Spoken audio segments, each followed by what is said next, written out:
ನಾಳೆಯಿಂದ ಕರ್ನಾಟಕ ರಾಜ್ಯಾದ್ಯಂತ ಮಳೆಯ ಪ್ರಮಾಣ ಏರಿಕೆ ಆಗುವ ಸಾಧ್ಯತೆ ಐತಿ. ಬೆಂಗಳೂರಿನಲ್ಲಿ ಇನ್ನೂ ಒಂದು ವಾರದವರೆಗೆ ಮಳೆಯ ಪ್ರಮಾಣ ಏರಿಕೆ ಆಗುವ ಸಾಧ್ಯತೆ ಐತಿ. ಜುಲೈ 15ರಿಂದ ಜುಲೈ 18ರವರೆಗೆ ಒಳ್ಳೆಯ ಮಳೆ ಆಗುವ ಸಾಧ್ಯತೆಗಳದಾವೆ. ಮಳೆಗಾಲ ಪ್ರಾರಂಭವಾಗಿ 2 ತಿಂಗಳು ಕಳೆದಿದೆ.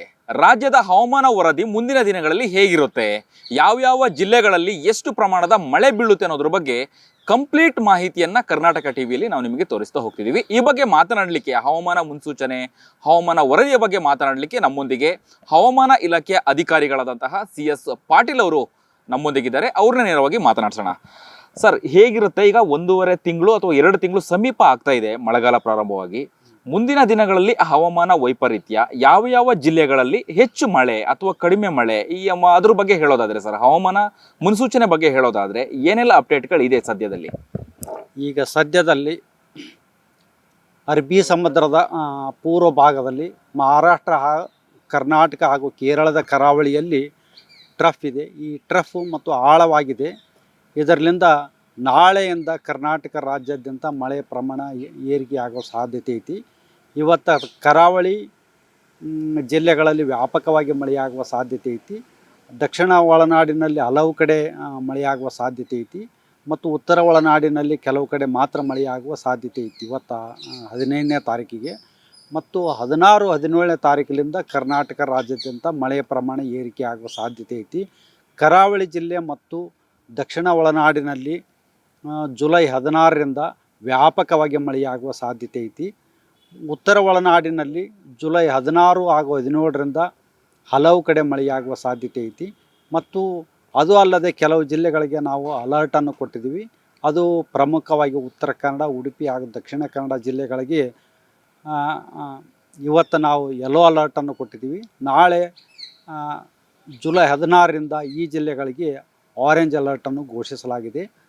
ಮತ್ತು ಶಿವಮೊಗ್ಗ, ಚಿಕ್ಕಮಗಳೂರು, ಹಾಸನ ಹಾಗೂ ಕೊಡಗು ಜಿಲ್ಲೆಗಳಿಗೆ ಇವತ್ತು ಯೆಲ್ಲೋ ಅಲರ್ಟ್ ಇದ್ರೆ ನಾಳೆಗೆ ಆರೆಂಜ್ ಅಲರ್ಟ್ ಇದೆ. ಮತ್ತು ಬೆಳಗಾವಿ, ಧಾರವಾಡ, ಹಾವೇರಿ ಜಿಲ್ಲೆಗಳು ಕೂಡ ಯೆಲ್ಲೋ ಅಲರ್ಟನ್ನು ಕೊಡಲಾಗಿದೆ. ಓಕೆ ಸರ್, ಇನ್ನು ಮಳೆಯನ್ನೇ ನಂಬಿ ಬೆಳೆಯನ್ನು ಬೆಳೆಯುವಂತಹ ಪ್ರದೇಶಗಳು ಒಂದು ಕಡೆ ನಾರ್ತ್ ಕರ್ನಾಟಕ, ಗುಲ್ಬರ್ಗ, ಯಾದಗಿರಿ, ಬಳ್ಳಾರಿ ಈ ಭಾಗದಲ್ಲೆಲ್ಲ ಹೇಗಿದೆ ಸರ್ ಮಳೆ? ಅಂದರೆ ಈವರೆಗೆ ಸ್ವಲ್ಪ ಕಮ್ಮಿ ಬಂದಿದೆ, 2 ತಿಂಗಳಾದರೂ ಕೂಡ ಕಮ್ಮಿ ಇದೆ. ಅಲ್ಲಿ ನಿರೀಕ್ಷೆ ಮಾಡ್ಬೋದಾ ರೈತರು? ಅಲ್ಲಿಯ ಮಳೆ ಪ್ರಮಾಣ ಹೇಗಿದೆ? ಈ ವರ್ಷದಲ್ಲಿ ಬರುವಂಥ ಸಾಧ್ಯತೆಗಳು ಹೆಚ್ಚಿದೆಯಾ ಮಳೆ ಅಂತ? ಮುಂದಿನ ಒಂದು ವಾರದವರೆಗೆ ಕರ್ನಾಟಕ ರಾಜ್ಯದ ಪೂರ್ವ ಜಿಲ್ಲೆಗಳಲ್ಲಿ ಮಳೆ ಹಗುರದಿಂದ ಸಾಧಾರಣವಾಗಿ ಆಗ್ಬೋದು. ಅಷ್ಟೊಂದೇನು ಮಳೆ ತೀವ್ರತೆ ಅಷ್ಟೊಂದೇನು ಏನಿಲ್ಲ. ಮತ್ತು ಮಳೆ ತೀವ್ರತೆ ಕಡಿಮೆ ಐತೆ ಕರ್ನಾಟಕ ರಾಜ್ಯದ ಪೂರ್ವ ಜಿಲ್ಲೆಗಳಲ್ಲಿ. ಬೀದರ್, ಕಲಬುರಗಿ, ಯಾದಗಿರಿ, ರಾಯಚೂರು, ಬಳ್ಳಾರಿ, ಚಿತ್ರದುರ್ಗ, ತುಮಕೂರು ಈ ಜಿಲ್ಲೆಗಳಲ್ಲಿ ಹಗುರದಿಂದ ಸಾಧಾರಣವಾಗಿ ಮಳೆ ಆಗ್ಬೋದು. ಪಶ್ಚಿಮ ಜಿಲ್ಲೆಗಳಲ್ಲಿ ಮಳೆಯ ಪ್ರಮಾಣ ಹೆಚ್ಚಿಗಿದೆ ಏನೋ ಒಂದು ವಾರ ತನಕ. ಓಕೆ ಸರ್, ಇನ್ನು ಮಳೆಯಿಂದ ಅತಿವೃಷ್ಟಿ, ಅನಾವೃಷ್ಟಿ ಈ ರೀತಿ ಆಗೋದಾದರೆ ಗಾಳಿಯಿಂದನೂ ಕೂಡ ಒಂದಷ್ಟು ಕೆಲವೊಂದು ಪ್ರದೇಶಗಳಲ್ಲಿ ಸಮಸ್ಯೆಗಳು ಅಥವಾ ಗಾಳಿಯಿಂದನೂ ಕೂಡ ಡ್ಯಾಮೇಜ್ ಆಗುವಂಥದ್ದು ಇರುತ್ತೆ. ಈ ವರ್ಷದಲ್ಲಿ ಮಳೆ ಜೊತೆಗೆ ಗಾಳಿ ಸಹಿತ ಮಳೆ ಬರೋದಾದರೆ ಯಾವ ಪ್ರದೇಶಗಳಲ್ಲಿ ಗಾಳಿ ಜಾಸ್ತಿ ಇರುತ್ತೆ ಅನ್ನೋದರ ಬಗ್ಗೆ ಹೇಳೋದಾದರೆ ಸರ್? ಕರ್ನಾಟಕ ರಾಜ್ಯಾದ್ಯಂತ ಬಹುತೇಕ ಎಲ್ಲ ಜಿಲ್ಲೆಗಳಲ್ಲಿ ಗಾಳಿಯ ವೇಗ ಪ್ರತಿ ಗಂಟೆಗೆ 40ರಿಂದ 50 ಕಿಲೋಮೀಟರ್ ತನಕ ಕೆಲವೊಮ್ಮೆ ಹೋಗ್ಬೋದು. ಮತ್ತು ಕೆಲವೊಮ್ಮೆ ಮಳೆ ಬರ್ಬೇಕಾಗಿತ್ತಂದ್ರೆ, ಗುಡುಗು ಮಿಂಚು ಬರ್ಬೇಕಾಗಿತ್ತಂದ್ರೆ ಗಾಳಿ ವೇಗ ಹೆಚ್ಚಿಗೆ ಆಗ್ಬೋದು. ಓಕೆ, ಈ ವರ್ಷದ ಮಾನ್ಸೂನ್ ಮಳೆ ಎಷ್ಟು ಎಫೆಕ್ಟ್ ಆಗಿದೆ ಅನ್ನುವಂಥದ್ದು ರೈತರಿಗೆ, ರಾಜ್ಯದ ಮೇಲೆ ಯಾವ ರೀತಿಯಾಗಿ ಎಫೆಕ್ಟ್ ಆಗಿದೆ ಸರ್ ಮಾನ್ಸೂನ್ ಮಳೆ?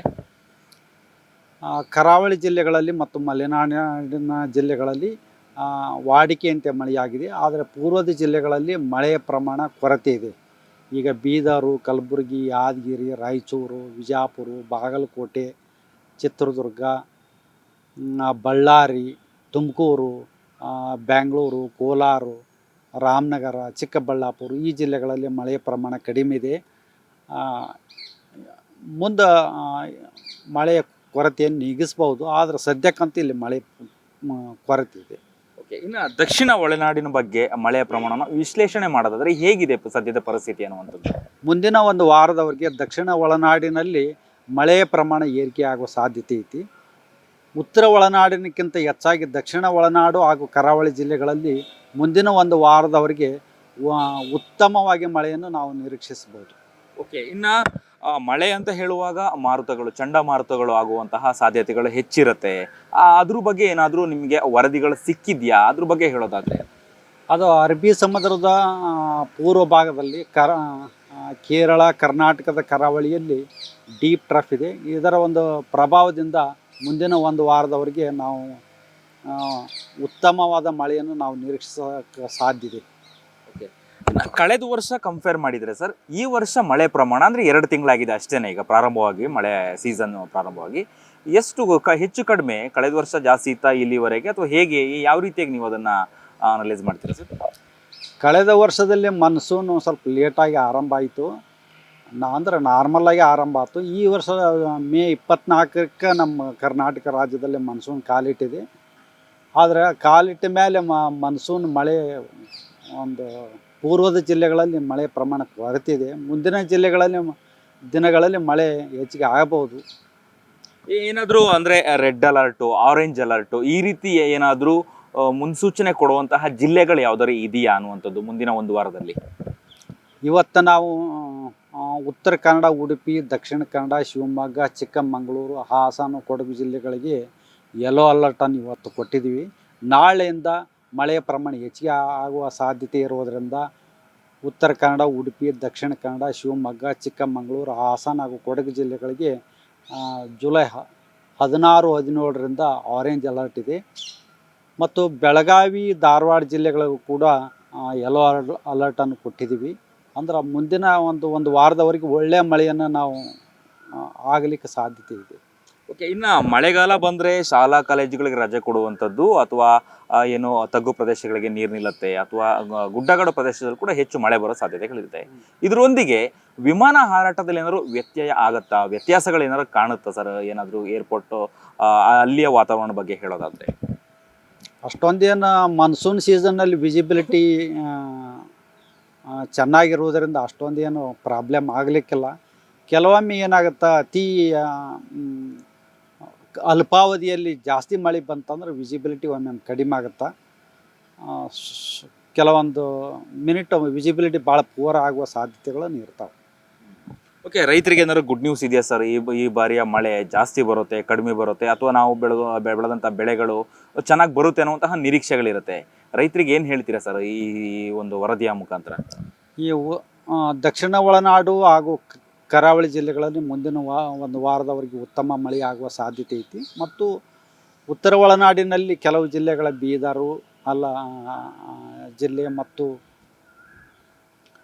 ಬೆಳಗಾವಿ, ಧಾರವಾಡ, ಹಾವೇರಿ, ಗದಗು ಈ ಜಿಲ್ಲೆಗಳಿಗೆ ಒಳ್ಳೆಯ ಮಳೆ ಆಗ್ಬೋದು ಇನ್ನೊಂದು ವಾರದವರೆಗೆ.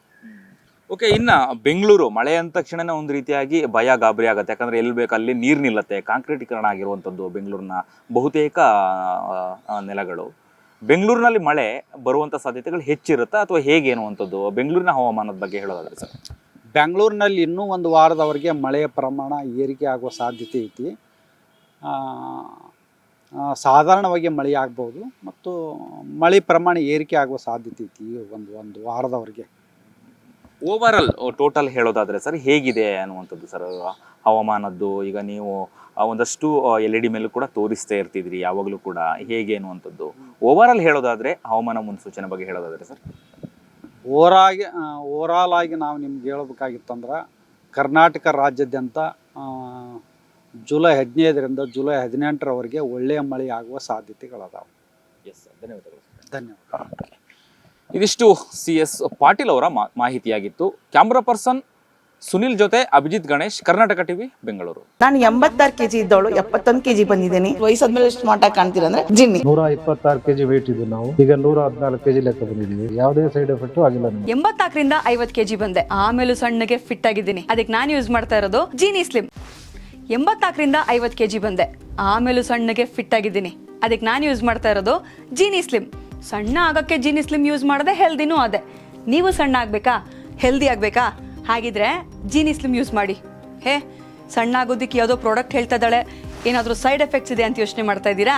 ಖಂಡಿತ ಇಲ್ಲ, ಯಾಕಂದ್ರೆ ಇದು ಕೆಮಿಕಲ್ ಫ್ರೀ. ಸಣ್ಣ ಆಗಬೇಕು ಅಂದರೆ ಜೀನಿ ಸ್ಲಿಮ್ ಯೂಸ್ ಮಾಡಿ. ಹೆಚ್ಚಿನ ಮಾಹಿತಿಗೆ ಕೆಳಗೆ ಡಿಸ್ಪ್ಲೇ ಆಗ್ತಿರೋ ನಂಬರ್ಗೆ ಕಾಲ್ ಮಾಡಿ.